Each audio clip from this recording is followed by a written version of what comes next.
ஆண்டவரும் இரட்சகருமான இயேசு கிறிஸ்துவின் ஈடு இணையற்ற நாமத்தில் அன்றன்றுள்ளப்பம் வாசகர்களுக்கு எங்கள் அன்பின் வாழ்த்துக்கள். 2024 ஆண்டு ஜூன் மாதம் 28 வெள்ளிக்கிழமைக்குரிய தின தியானம். இன்றைய தலைப்பு ஜெயம் தருகிறவர். இருக்கிறவராகவே இருக்கிறேன் என்று மோசேயுடனே சொல்லி, இருக்கிறேன் என்பவர் என்னை உங்களிடத்துக்கு அனுப்பினார் என்று இஸ்ரவேல் புத்திரரோடே சொல்வாயாக. யாத்ராகமம் 3:14. 430 வருடங்கள் எகிப்து தேசத்திலே அடிமைகளாக இருந்த இஸ்ரவேலரின் கைகளிலே எந்த போர் ஆயுதமும் இல்லை. பார்வோனையும் அவனுடைய சேனைகளையும் எதிர்த்து நிற்க எந்த வாய்ப்பும் இல்லை, பலனும் இல்லை. பயங்கரமான அடிமைத்தனத்தில் செயலாற்ற முடியாத சூழ்நிலையிலே பரிதாபமாயிருந்தார்கள். தோல்வியையே எண்ணி தோல்வியிலேயே வாழ்ந்து கொண்டிருந்தார்கள். பார்வோனோ மிகப்பெரிய சேனையுடையவனாய் இருந்தான். அவனுக்கு ஆலோசனை சொல்ல ஏராளமான மந்திரவாதிகள் இருந்தார்கள். அவனை எதிர்த்து நிற்கவோ யுத்தம் செய்யவோ இஸ்ரவேல் புத்திரரால் கூடாதிருந்தது. ஆனாலும் அவர்களுக்கு ஜெயம் கொடுக்க கர்த்தர் சித்தமுள்ளவராயிருந்தார். அவர்கள் எகிப்திலிருந்து விடுதலையாவதற்கு எப்படி யுத்தம் செய்ய வேண்டும்? ஆம், கர்த்தர் அவர்களுக்கு கொடுத்த போராயுதம் பஸ்கா ஆட்டுக்குட்டியின் இரத்தம்தான். அந்த போராயுதம் 2 காரியங்களை செய்தது.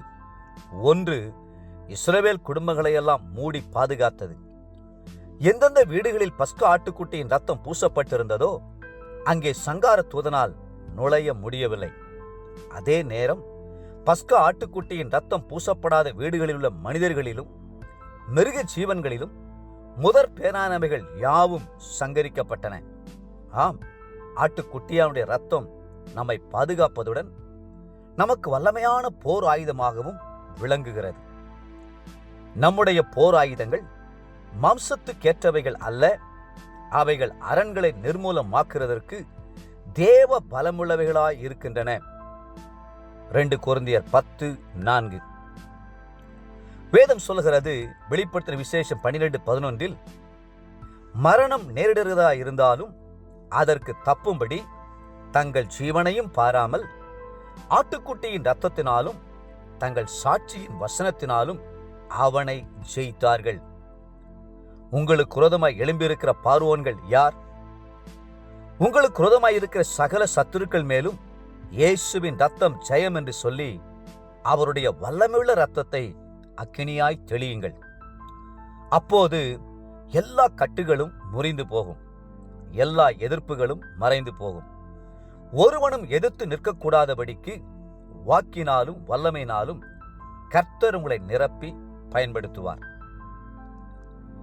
ஆட்டுக்குட்டியின் இரத்தத்தால் எகிப்தின் அடிமைத்தனத்திலிருந்து இஸ்ரவேல் ஜனங்கள் விடுதலையானது மட்டுமல்லாமல் அவர்கள் எகிப்தியர்களை கொள்ளையிட்டு பொன் உடைமையோடும் வெள்ளி உடைமையோடும் கூட சந்தோஷமாய் புறப்பட்டார்கள்.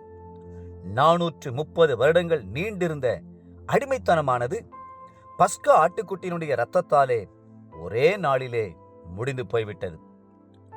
தேவப்பிள்ளைகளே, எல்லா பாவ பழக்க வழக்கத்தின் அடிமைத்தனங்களையும் இயேசு கிறிஸ்து தம்முடைய இரத்தத்தினால் முறித்து நம்மை விடுதலையாக்க வல்லவராயிருக்கிறார்.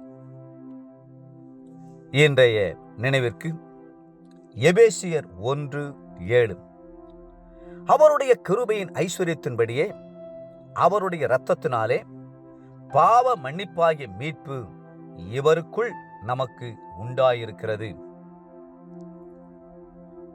இன்றைய வேத வாசிப்பு காலை யோபு 11, 12 மற்றும் 13 அதிகாரங்கள். மாலை அப்போஸ்தலருடைய நடபடிகள் 9 அதிகாரம் 1 21 வசனம் முடிய. அன்புக்குரிய அன்றன்றுள்ளப்பம் வாசகர்களே, மீண்டும் உங்களை வாழ்த்துகிறோம். பஸ்கா ஆட்டுக்குட்டியின் இரத்தத்தினால் நீங்கள் பாதுகாக்கப்பட்டு ஜெயம் பெறுகிறீர்கள். கர்த்தர் தாமே உங்களை ஆசீர்வதித்து மென்மேலும் உயர்த்துவாராக. ஆமென். ஆக.